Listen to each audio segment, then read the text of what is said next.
السلام علیکم۔ آپ کو پتہ ہے کہ ہم نے 13 سپارے مکمل کر لیے ہیں اور ہم حضرت موسیٰ علیہ السلام کے بارے میں پڑھے تھے، اسی کو کنٹینیو کریں گے۔ آپ کو پتہ ہے کہ ہم ہر ایک نبی کے بارے میں ضرور پڑھتے ہیں نا، جب سپارہ ختم ہوتا ہے تھوڑا سا، اسی کو کنٹینیو کریں۔ بسم اللہ الرحمن الرحیم۔ یہ سب کھلے معجزے تھے مگر وہ تکبر ہی کرتے رہے، وہ لوگ کچھ تھے ہی جرائم پیشہ۔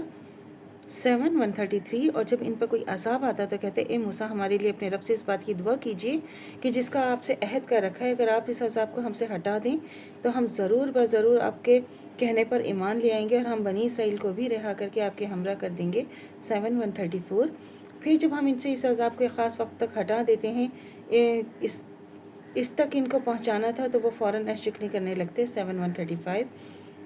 مگر اس نے موسیٰ کو جھٹلایا اور نہ مانا۔ 21:79۔ پھر لوٹ گیا اور تدبیر کرنے لگا۔ 22:79۔ اور لوگوں کو اکٹھا کیا اور پکارا۔ 33:79 کہ میں تمہارا سب سے بڑا رب ہوں۔ اور فرعون نے اپنی قوم سے پکار کے کہا کہ اے قوم، کیا مصر کی حکومت میری نہیں ہے اور یہ نہریں جو میرے نیچے بہہ رہی ہیں کیا تم دیکھتے نہیں ہو؟ بلکہ میں تو اس شخص سے کہیں بہتر ہوں جو کوئی عزت نہیں رکھتا، نہ ہی اچھی طرح گفتگو کر سکتا ہے۔ 25:43۔ تو پھر اس پر سونے کے کنگن کیوں نہ اتارے گئے یا اس کے ساتھ فرشتے جمع ہو کر آتے۔ 35:43۔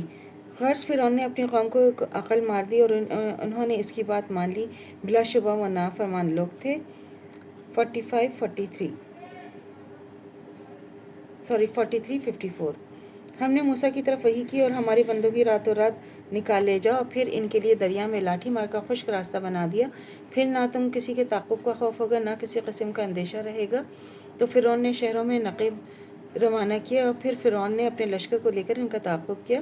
پھر جب دونوں جماعتیں آمنے سامنے ایک دوسرے کو نظر آنے لگیں تو موسیٰ کے ساتھیوں نے کہا ہم تو پکڑے گئے۔ موسیٰ نے کہا ہرگز نہیں، میرا رب میرے ساتھ ہے اور مجھے راستہ بتائے گا۔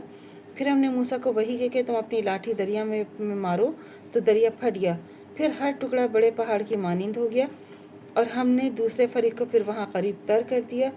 ہم نے بنی اسرائیل کو دریا سے پار کر دیا، پھر فرعون اس کے لشکر نے ان کا تعقب کیا سرکشی اور ظلم کے ارادے سے، یہاں تک کہ غرق ہونے لگا تو کہنے لگا میں ایمان لے آیا اس معبود پر جس پر بنی اسرائیل ایمان لائے ہیں اور میں فرما برداروں میں ہوں۔ تو جواب ملا کہ اب ایمان لاتا ہے، پہلے نافرمان تھا اور مفسد رہا۔ پھر ہم نے دوسروں کو بھی یعنی فرعون اس کی جماعت کو غرق کر دیا ہے، تو آج ہم تیرے بدن کو دریا سے نکالیں گے تاکہ بعد کے لوگوں کے لیے موجب عبرت ہو، اور یہ حقیقت ہے کہ بہت سے لوگ ہماری آیات سے بے خبر ہیں۔ 10:92۔ پھر فرعون نے اپنی قوم کو گمراہ کر دیا اور سیدھے راستے پر نہ ڈالا۔ 20:79۔ اور ہم نے بہت ہی کمزور قوم کو اس سرزمین یعنی شام و فلسطین کے پاؤ پچھم کا مالک بنا دیا، جس میں ہم نے برکت رکھی ہے، اور آپ کے رب کا وعدہ نیک نیتی ہے۔ اب بنی اسرائیل کے حق میں پورا ہوا کیونکہ انہوں نے بڑا صبر کیا تھا، اور ہم نے فرعون اس کی قوم کے بنائے ہوئے کارخانے اور اونچی عمارتوں کو نیست و نابود کر دیا۔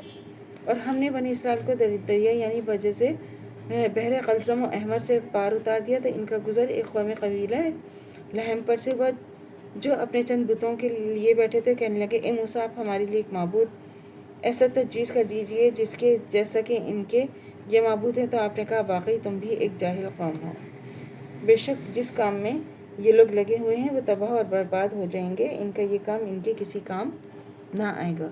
تو اللہ سے دعا کرنی چاہیے جو ہمارے ایمان ہے مدد دم تک قائم و دائم رہے، خاتمہ بالخیر ایمان پر ہو۔ اجازت دیجیے، اللہ حافظ۔ میرے چینل کو لائک کیجیے، شیئر کیجیے، سبسکرائب کیجیے، شکریہ۔